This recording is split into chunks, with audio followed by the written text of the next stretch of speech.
Good morning, friends of Liberty. Good morning. We're all awake and alert now.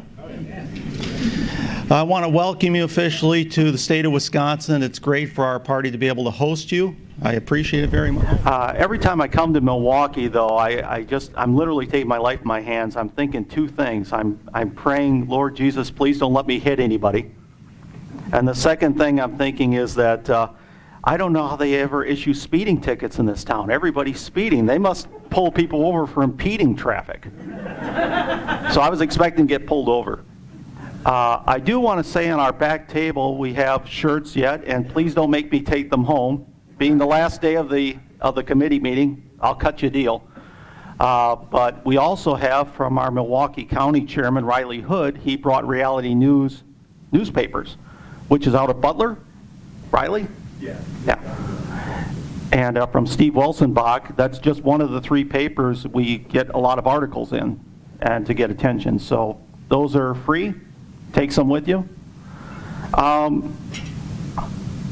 What we're seeing in Wisconsin this year actually alone is very encouraging. People are contacting us, people who haven't been on our mailing list, younger people, which is also very encouraging.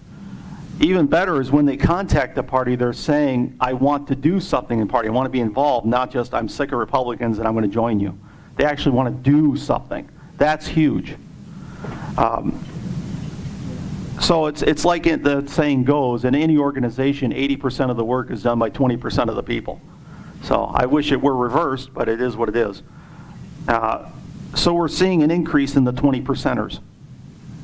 Some people who have joined were very agreeable to me appointing them to our state committee. One member who joined us this year is now our newly created membership coordinator. So he jumped right in. And of course, I'm hearing the usual, many people saying that they're done with the Republican Party and the issues they care about Republicans don't want to talk about anymore, things like that. At a recent state committee meeting in April, just north of here up in Appleton, I talked about how this year is election year for our 5 party officers. I said at that meeting that we as a party, as state parties, we need to be training the next generation of leaders. It's very important. We can't just rely on the same few people because, first, it's not fair to them, but more importantly, and not to sound morbid here, but if something were to happen to the chairman or the treasurer, we're leaderless and now we don't have access to the party's account. When Ed Fromme passed, he took with him a lot of knowledge that he didn't get imparted on to the rest of us in the Wisconsin party. And we lost a lot of that. And we also lost a great godly patriot. So it's very important that we get other people trained so that they can pick up, in the event something happens. One way to get more volunteers and officers, I found, is to take the guesswork out of it. One thing I did when I put out the word about needing people to put in for officers was I compiled a list, a 2-page thing of all the things I do as chairman throughout the year and the dates when I do them. Like, for example, oftentimes in January we find people haven't renewed their membership yet, and they need a reminder because most of the time they'll be like, oh, I forgot that, that's right. And then they renew within a couple days. So I send out the January letter, later in the month, and then, oh, this time of year I do this, and this time of year I do that. The convention's here, so I do this. It helps to take the guesswork out of it. But I've often found many times people hear the word volunteer, and right away they go into panic mode, and they're acting like, oh, you're going to heap 20 chores on me, and I'm going to get overwhelmed, and it's like, no. I would never do that to anybody because, first, I wouldn't want it done to myself. Secondly, even if you talk somebody into doing something, they'll say, okay, I'll do it. They'll get frustrated, and then they'll never help you again. So you don't want that. But once you show them, this is what it is, most of the time people are like, oh, I can do that. We had someone who's a member of the party for a long time. He said the same thing. I approached him to consider being an officer, and because we were looking for a treasurer. And he said, I can't commit to that. And I said, well, we have a victory fund. We have a monthly donation. He said, I can do that. That I can handle. That I got time for. So more money than involvement that way. One thing I've noticed over the years, it's crucial to follow up with people. Once they contact Kapow requesting an information packet or they ask us questions, you want to follow up with them as soon as possible. It's also important to reach out to longtime members, contact them throughout the year and say, how are you doing? You know, anything going on in your life? Glad you're with us. You don't want to ignore the core. You lose the core of any organization, you're done. And these are people that helped found this party in Wisconsin in the first place. So you don't want to take them for granted.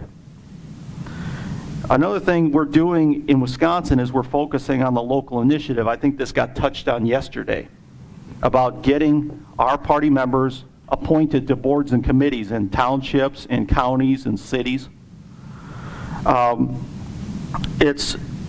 Once we get these people elected, and even after we get them elected, we still want to stop this socialist nonsense that's happening at the local levels. What we've noticed in Wisconsin when Scott Walker was our governor and they controlled the entire legislature, the Democrats couldn't get anything done at the state level, so they started infiltrating the local levels. They started getting on these boards and committees locally, and unfortunately they've been very successful getting their little socialist, godless agendas through. So that's what we need to be doing. And we've got some people on various boards and committees around the state. We have a gentleman who just joined us who's our membership coordinator. He said, what can I do in the party? And besides me appointing him to the state committee, he said, yeah, I'd like to do that. I said, we have the local initiative. Can you see about getting appointed to a board or committee in Jackson, which is north of here on the interstate? And he got himself appointed to the Board of Zoning Appeals there. Then he got contacted by an officer down there, a locally elected official, and said, would you also like to be on this board, which I think was a planning commission? He said, yeah, I'll do that. So now he's on 2, and he just joined this year. So that's what we need to do. And there was talk down there about some private property issues, and I was thinking Agenda 21, so he'll be in a position to fight that now. So another good thing about these local boards and committees, you're ready with your cane, right? If I start to go over, you pull me off? Okay. One of the things I've noticed about these, getting on these boards and committees, you don't have to file papers, you don't have to collect signatures, you don't have to raise money. Oftentimes it's just a matter of saying, you know, I've been in the community for many years and I'd like to give back. Is there something I can do to be on some board or committee? Most of the time these local areas are starving for people. I can tell you this because I was on the cable TV committee in Ripon. That's, yes, birthplace of the Republican Party, yes. I drive by the little white schoolhouse all the time. And it was so hard to get people on that committee. I ended up eventually becoming vice chairman. I conducted some of the meetings myself. But they're looking for people, and oftentimes people will stay on these boards and committees because they can't find anybody. They'd love to step off, but they don't until they get a replacement. And something like Board of Zoning Appeals, you'd be lucky if you meet a few times or once a month or once every 4 months. The most I ever met on a Board of Zoning Appeals was 3 times in a year. So obviously the bigger the city, the more you're going to meet, but the meeting's length was about 15 minutes. We created a second layer of assistance for our candidates too. We already had the one layer of our campaigns and candidates committee, which is headed up by Riley Hood and his wife Janice, and Michael John and Christy Murphy are on it. We vet candidates. We don't want to compromise our platform. We want to protect it like fine china. So we say if you want our endorsement, you talk to this committee. They'll ask you a series of essay questions. They'll do a follow-up interview with you. And we vet them against the 7 fundamental tenets and against the platform. And if the committee doesn't like what they hear, they don't get endorsed. We're not the Democrats and Republicans. We won't just endorse anybody. You know, we won't endorse just whoever can raise the most campaign cash and who has the best chance of winning. And then they get elected and they vote with Democrats because they were neocons to begin with. And then they're like, oh, no, this guy's not a conservative. You knew that going in. Yeah, but he had the best chance of winning. We're not going to do that. That's how your party gets compromised. That's how you get undermined from within.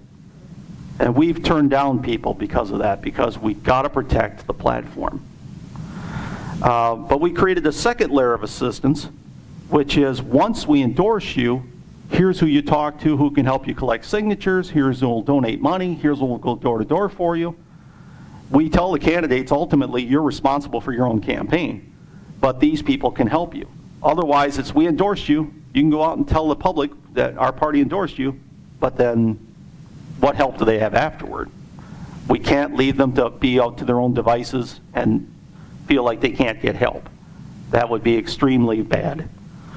So we created that second layer. On that point, I want to put out a special word of thanks again to Nicholas Sumbles for his tremendous work last year in helping us with ballot access and getting myself and Terry Larson on the ballot. So thank you very much, sir.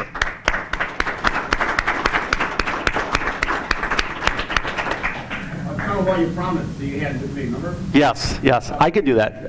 How much time do I have? Oh, that's plenty of time. Mr. Sumbles came into our state after I talked to Chairman Flukiger, and I said, I just don't see how we're going to be able to get enough signatures, to get, we didn't want to lose ballot access because it's much easier to retain it than it is to try to get it back. And he conducted an emergency meeting of the executive committee and said, what can we do? And they ultimately decided, let's just focus on one candidate and get that one candidate on the ballot. And if we can get the second one enough signatures, we'll do that. And we ended up getting both on the ballot. So thank you, Mr. Chairman.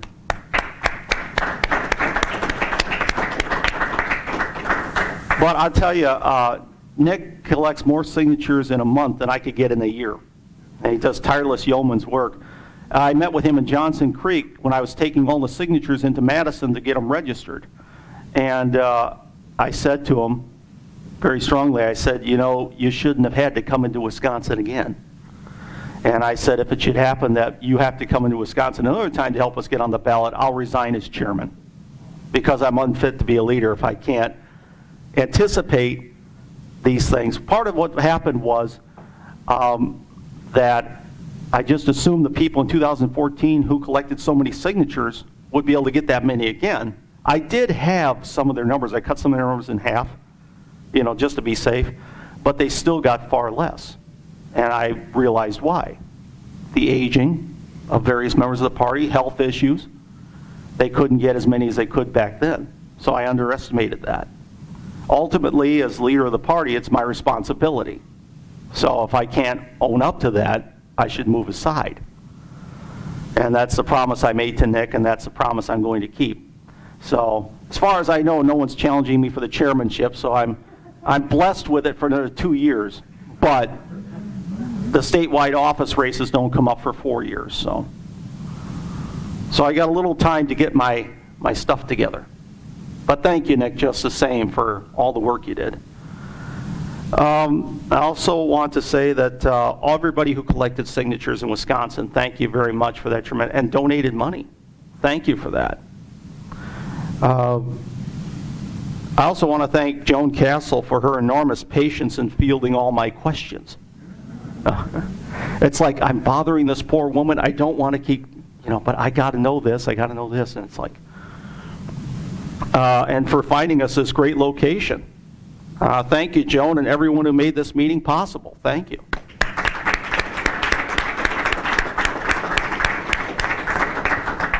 When she first contacted me and said about they're looking to come to Wisconsin for the National Committee meeting, I said, really? Why? No, I didn't say that. I said, great, wonderful. So, and then she worked with Nigel Brown, our convention organizer, to find this venue.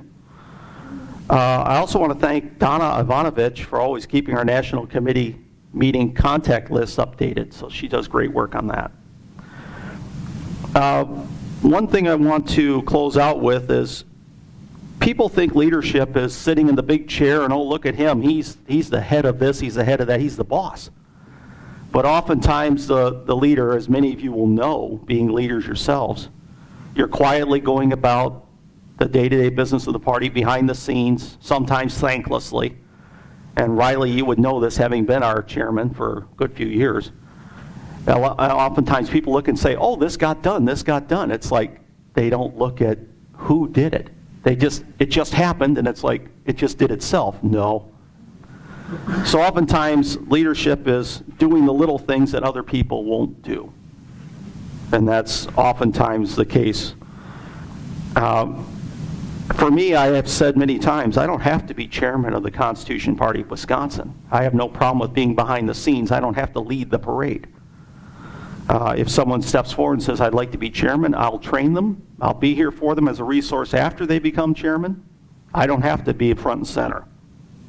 Because I said it isn't about me, and it should never be about any one person.